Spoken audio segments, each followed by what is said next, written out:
Dr. Larry Palevsky. Is Dr. Larry Palevsky here? Thank you, sir.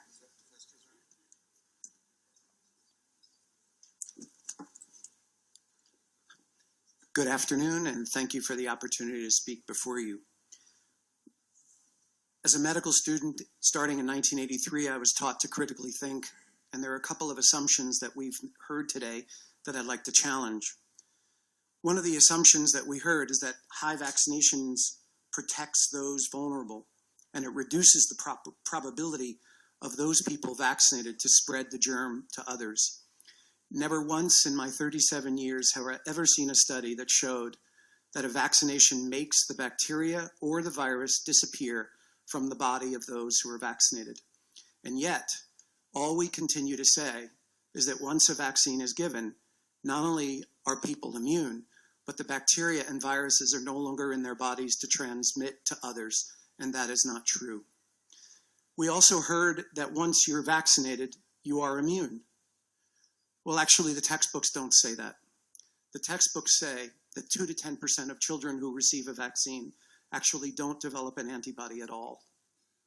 And then there's a whole number of children who will develop an antibody, but we don't even know the percentage because they will develop the antibody but won't be protected at all. So there are more children who don't develop protection from the vaccine than are actually unvaccinated in the state of Connecticut. We are told that unvaccinated children are the only children and the only people that are capable of spreading germs. But that's not true either, because vaccinated children can still spread germs. They can still carry the bacteria and viruses that we vaccinate against, and so can adults. Adults can also carry the bacteria and viruses that we vaccinate against. We are told that when you vaccinate, the bacteria and the viruses completely disappear from the earth. Well, they don't. They change activity, they may mutate, and you heard before that the measles virus doesn't mutate. Well, it does. There are cases of outbreaks in Canada that have shown that a new virus came about, and there are studies in the literature that show that when a vaccine is given, you can induce a strain replacement, meaning that over time, the bacteria and the viruses will mutate, but they don't disappear from the earth. They are still here, their activities change, and they may even mutate. And even those who are vaccinated can still carry them and transmit them. But unfortunately, we're targeting 2% of the children who are not the sole carriers or transmitters of germs. And vaccinations don't stop people from carrying and transmitting germs just because they've been given the vaccine.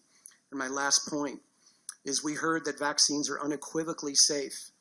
We have a public health crisis in our midst. Chronic illness, brain damage, neurodevelopmental disability, and there are chemicals in the vaccines that are shown in animal studies to contribute to this kind of brain inflammation that we are turning our backs on, and we are creating many of these children, and we are ignoring it for the sake of continuing to vaccinate. Thank you. Thank you for your testimony. Are there any questions or comments? Yes, Representative Claire DeStitris. Thank you for your testimony. I just have one question. Excuse me. Some of the vaccines and the ingredients in the vaccines we've heard about could be aluminum, could be mercury.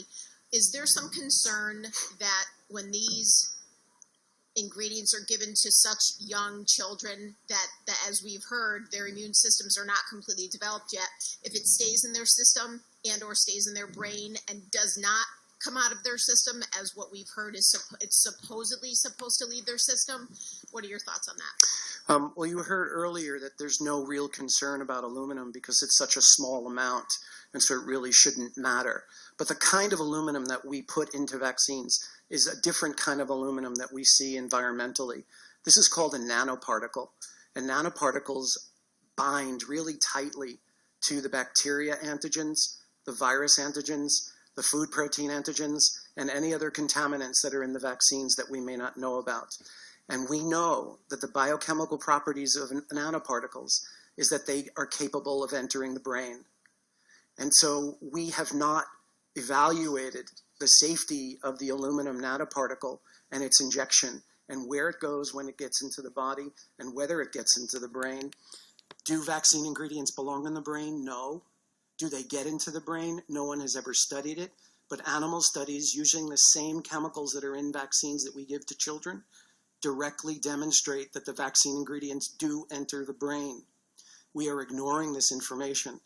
There are scientists in Europe who've actually done studies on the aluminum nanoparticle and have shown that it can persist in the brain for years and decades. And so what we're seeing is a large outbreak of neurodevelopmental disabilities in adults, including Alzheimer's.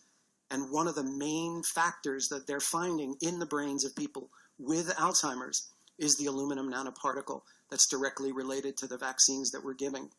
So we have never studied whether the aluminum that we're giving in vaccines gets into the brain, and we've never measured whether it stays in the brain and what it does if it does stay in the brain. But we do know that vaccines are supposed to cause inflammation in the body. But we have more than half of our children with chronic inflamed conditions. And we've never allowed ourselves to ask the question, if the vaccines cause inflammation acutely, do they continue to create inflammation chronically?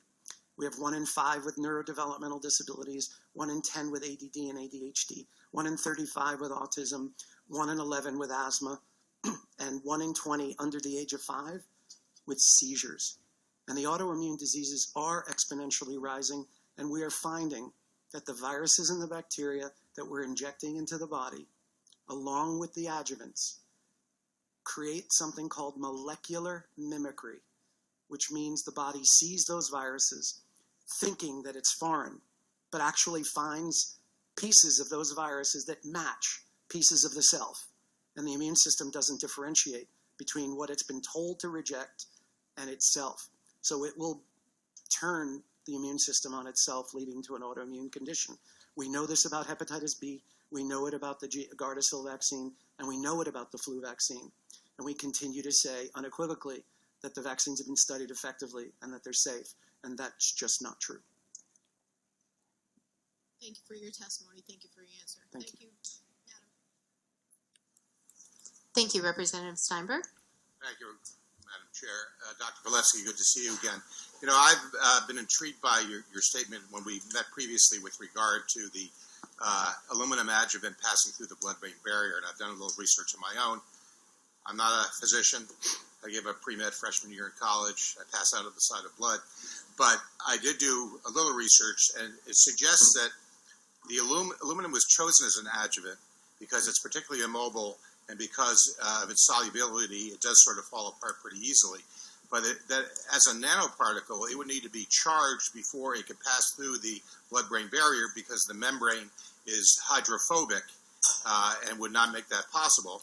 And they also made the point there are various sizes of nanoparticles, and making a general statement that they're all going to be passed through the blood-brain barrier is arguable. And then the final point is, have you looked at human brains of both those who have been vaccinated and those who haven't, to be able to make a comparison of as to the levels of aluminum in the brain to rule out the possibility that it's other sources of aluminum that are creating these nanoparticles that are at the problem. Right.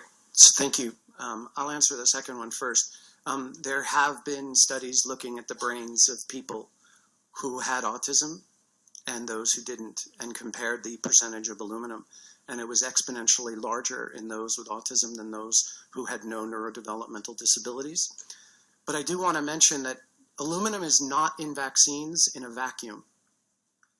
And so one of the reasons aluminum is in there is to galvanize or catalyze an immune response against the antigens that are bound very tightly to it. But in every vaccine where you see an aluminum nanoparticle, it is accompanied by polysorbate 80, which is an emulsifier.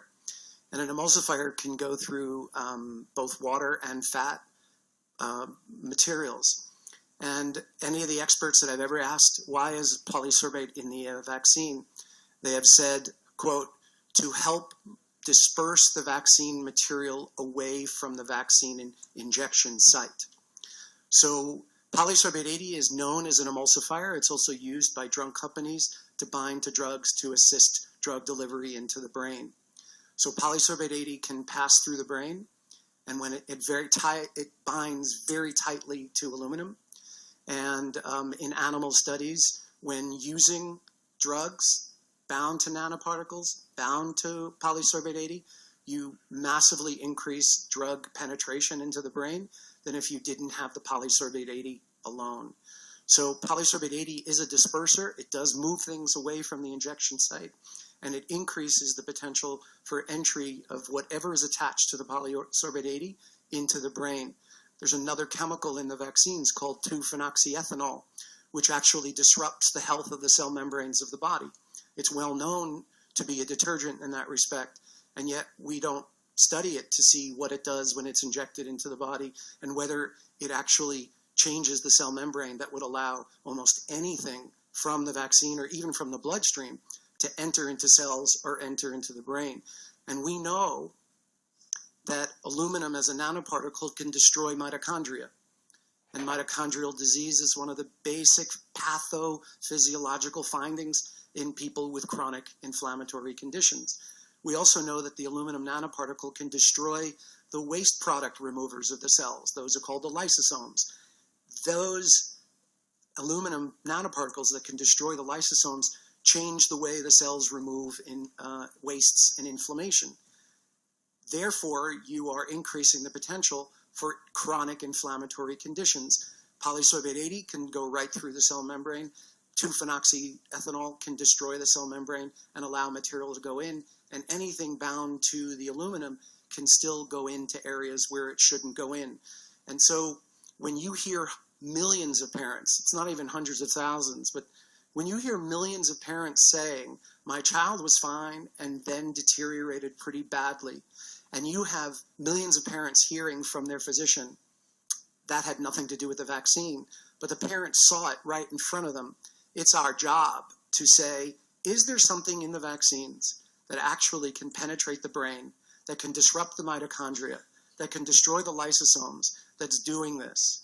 Because it can, and it most likely is, and we're refusing to look at it. And these families are real. Can I get back to the original question? Sorry for interrupting. Sure, no.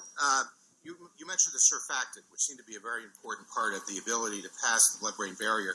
And again, I'm just reading here. Nanoparticles solvated by highly charged or highly polar surfactant coating are incompatible with the hydrophobic core of the membrane, so they don't go through cell walls. And if you turn the surfactant toward being more hydrophobic, you also decrease the lifetime of the nanoparticle because they no longer remain as readily soluble and will begin to aggregate as buckyballs and the like. So the point being is, the argument is that the surfactant brings the adjuvant through with it, from what I've read, seems to be arguable. Sure, but if you look at the pharmaceutical literature says that, number one, they have trouble penetrating the brain by delivering drugs because of the presence of the blood-brain barrier. Number two, if they attach a nanoparticle to the drug, they can increase penetration of the drug into the brain. Number three, if they put an emulsifier like polysorbate 80 bound to the nanoparticle, they can increase penetration of the drug in the animal studies 20-fold. So I don't know what reference you have. I'd have to look at it. But there is scientific evidence to show that when an emulsifier like polysorbate 80 is bound to a nanoparticle and that bound to a drug, it can enhance delivery into the brain across the blood-brain barrier, and vaccines are constructed in the same manner. Polysorbate 80, aluminum nanoparticle, bound to antigens that are in the vaccines. I agree with you that the whole purpose of the surfactant is to ease the passage. But what I've read, at least, and I'm glad to share it with you, suggests, well, first of all, it's not their intent for the adjuvant to be the one passing through the blood-brain barrier, and that aluminum is particularly poorly suited and perhaps selected as an adjuvant because of the greater difficulty of it passing through the blood-brain barrier as a nanoparticle, even with the presence of the surfactant, which I imagine is there to bring other elements of the drug through the blood-brain barrier. Sure, but there have been numerous studies done by people outside the mainstream medical community who have attempted to look at what happens to the nanoparticle when it's injected into the body. And they have found that not only does it penetrate the brain, it persists for years. And so, again, if we're seeing a public health emergency of chronically disabled and chronically ill children, and we know that there are ingredients in vaccines that can potentially contribute to that happening, and we don't have any scientific studies examining whether or not any of these ingredients contribute to the development of these chronic inflammatory conditions, we have a problem. I agree with your central argument. If you were really talking about proven causality, what you've described over and over again seems to be a correlation. However, you fail to take into account the tens of thousands of chemicals we've introduced into our food, and into our environment. Have we evaluated all those? And should we be stopping all those 10,000 chemicals because they may be the cause of the presence of these various elements in the brain? No, I appreciate that. But there's a difference between what you inhale and what you ingest and what you inject. And what you inhale and what you ingest has the capacity for the immune system along the airway and the immune system along the 26 feet of intestines in children, plus the liver, to actually eliminate that before it gets into the body.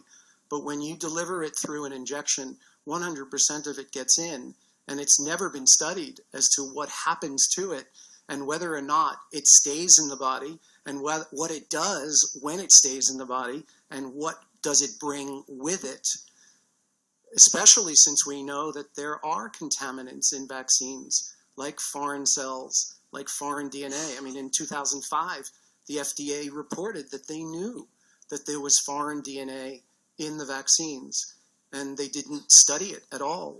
But they did make a side note and say, well, we don't know if it's going to cause any damage, and it could, but we're just going to tell you what the amount that's legal for being in the vaccine. So we don't know everything that's attached to these nanoparticles. We assume that when you inject the vaccine, it's not going to hurt you. We also assume that it's going to give you immunity, and neither of those is true. I'm still focused on the fact that we do know that many chemicals in our environment are carcinogenic, are endocrine disruptors, that have any number of other create mutations and the like, and those are not injected. So many of those things are present that end up in our bloodstream because they've been ingested or through other means. I'm just not quite sure I can buy your argument this is all because of vaccines, because you've noticed some of these incidents when there are all these other factors in our environment that coincidentally have been introduced along the same time frame as vaccines that could equally, if not more likely, be involved given their pure number of them involved. I appreciate that question. The fact of the matter is that vaccine ingredients have never been tested for mutagenicity or carcinogenicity. And there are actually statements in the package inserts that say that this product has never been tested to see whether it causes mutations in the DNA or whether it causes cancer. So you're right. I think we should be equally concerned about the injection of these materials. But I'll say that in over 21 years of actually watching the health of vaccinated children in the same community as the health of unvaccinated children, I don't see nearly as many chronic inflammatory conditions in those who are unvaccinated as I do in those who are vaccinated. And a colleague of mine is currently engaged in a wonderful study looking at the health outcomes of fully vaccinated children, partially vaccinated children, and unvaccinated children. And in his preliminary data, he's already seeing quite a stark, statistically significant difference that the unvaccinated children are unanimously healthier with fewer chronic illnesses. The next fewer illnesses are seen in the partially vaccinated children, and the most severe chronically inflamed conditions are seen in the fully vaccinated children. So I think we do have observational data just by watching to see, well, how many of the kids in the community who don't get vaccinated actually have cancer? How many do get cancer living in the same community who are vaccinated? Those vax versus unvax studies have never been done by the mainstream media, by the mainstream medical community or scientific community.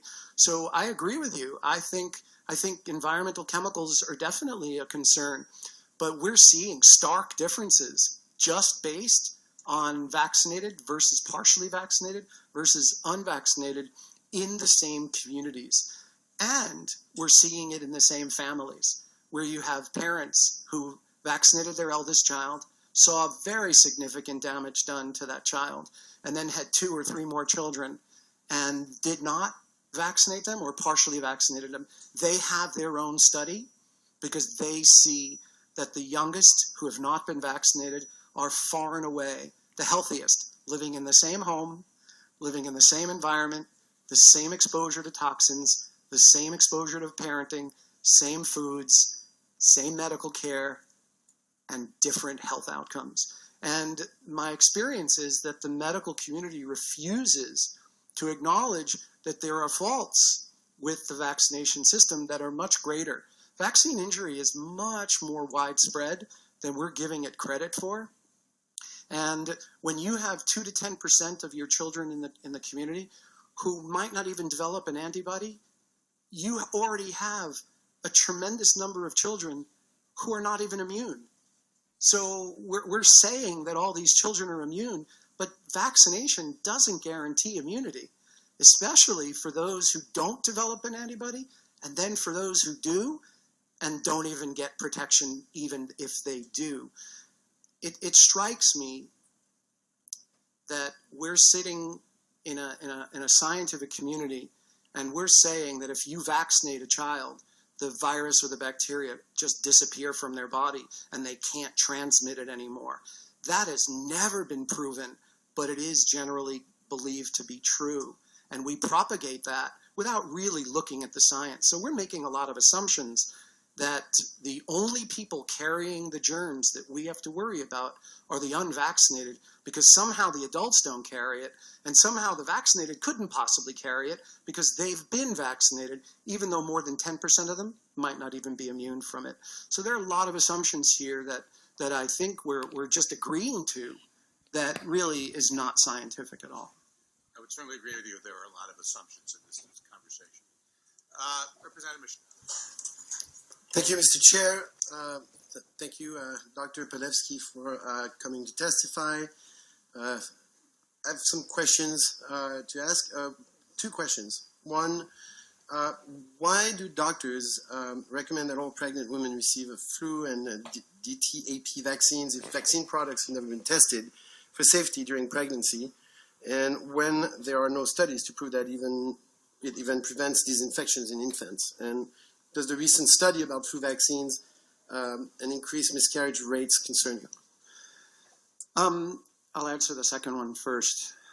There's definitely divergent views about whether the flu vaccine contributes to miscarriages. You have the medical community that says no, and then you have increasing numbers of mothers, pregnant women, who are saying, yeah, I was fine, I got the flu shot, and I miscarried. And then you hear the authorities say to them unequivocally, no, it had nothing to do with the flu vaccine. So we're losing experiential and observational data because our belief systems refuse to acknowledge that there may be an uptick in the number of women who are undergoing miscarriages. But the thing about giving flu vaccine and Tdap to pregnant women basically supports the idea of cocooning, meaning that if you vaccinate the mother or the pregnant woman, she will be immune so that when her baby is born, the baby will be protected from getting pertussis, basically. Diphtheria is really non-existent, even though it's around, it's just not causing infections, and vaccines don't make the germ just disintegrate into thin air. But it's also to theoretically prevent her from developing the flu. But 9 years ago in the Vaccine Journal, there was a study actually looking at flu vaccine in pregnant women.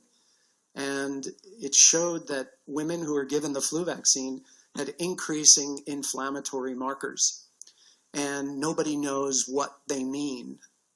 But yet you have literature that demonstrates that babies that are exposed to increasing inflammation in utero have increasing incidence of schizophrenia and mental health disorders by teenage years.